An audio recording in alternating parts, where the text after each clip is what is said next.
అందరికీ ప్రైజ్లాడండి. అందరూ బాగున్నారా? మీకు ఎప్పుడైనా ఇలా అనిపించిందా? అరే రే, ఏంట్రా వీళ్ళు నా ఎదురుగా చాలా ప్రేమగా మాట్లాడారు, కానీ నా గురించి ఇలా చెప్పారా, ఇలా మాట్లాడుతున్నారా?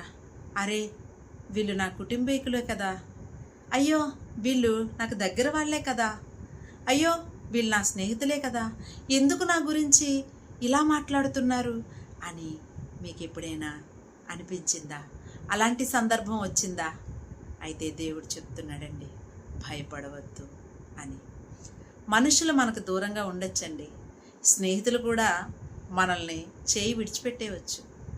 మనము ఎవరినైతే ఎక్కువగా ప్రేమిస్తామో వాళ్ళే మనల్ని దూరంగా నెట్టేయవచ్చు. కానీ దేవుడు చెప్తున్నాడండి, ఈరోజు భయపడవద్దు, నేను నీతో ఉన్నానని. మరి చూడండి, యెషయా గ్రంథము 41వ అధ్యాయము 10వ వచనంలో మనం చూసినట్లయితే దేవుడు ఇలా సెలవిస్తున్నాడండి, భయపడకుము, నేను నీతో ఉన్నాను, దిగులు పడకుము, నేను నీ దేవుడను, నేను బలపరుచుదును, అలాగే నీకు సహాయము చేయుదునని. ఎవరిస్తారండి ఇంత భరోసా? దేవుడు ఇంత భరోసా ఇస్తున్నాడండి. మీకు ఒక విషయం చెప్పనా?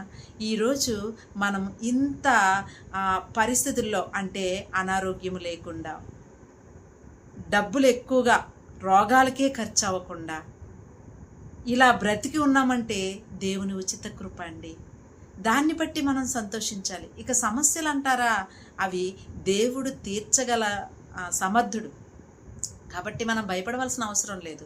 మరి మన జీవితంలో చాలాసార్లు భయం వేస్తుంది మనకి, రేపు మన పరిస్థితి ఏంటి, నా పిల్లల పరిస్థితి ఏంటి, నా కుటుంబం పరిస్థితి ఏంటి అని ఇలా భయం కలుగుతుందండి. భయపడవద్దు, దేవుడు బలాన్ని ఇస్తాడండి, మార్గాన్ని చూపిస్తాడు, మన సమస్యని పరిష్కరిస్తాడండి ఆయన.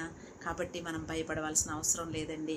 మరి దావీదు అంటూ ఉన్నాడు కదా, నేను చీకటిలో లోయలో నడిచినా సరే నేను భయపడను, ఎందుకంటే నువ్వు నాతో ఉన్నావని దేవునితో చెప్తాడండి. ఈరోజు మరి మనం చెప్దామా, అయ్యా నేను ఏ సమస్యలో ఉన్నా నాకు భయం లేదు, నువ్వు నాతో ఉన్నావు అని నమ్మకంగా చెప్దామా అండి? భయపడిన అవసరం లేదండి. మనకి దేవుడైనటువంటి మరి యేసయ్య మన తోడున్నారు. మరి ఆయన మన తోడున్నప్పుడు ఎందుకు దిగులు పడాలి, ఎందుకు భయపడాలి?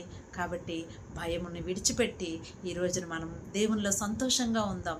ఎందుకంటే మరి అన్నిటికన్నా ప్రమాదం ఏంటో తెలుసండి, సమస్యలు ఉండటం ప్రమాదం కాదు, దేవుడు మనతో లేకపోవడం ప్రమాదం. కానీ దేవుడు అంటూ ఉన్నాడు, నేను నీతోనే ఉన్నాను, భయపడకము అని.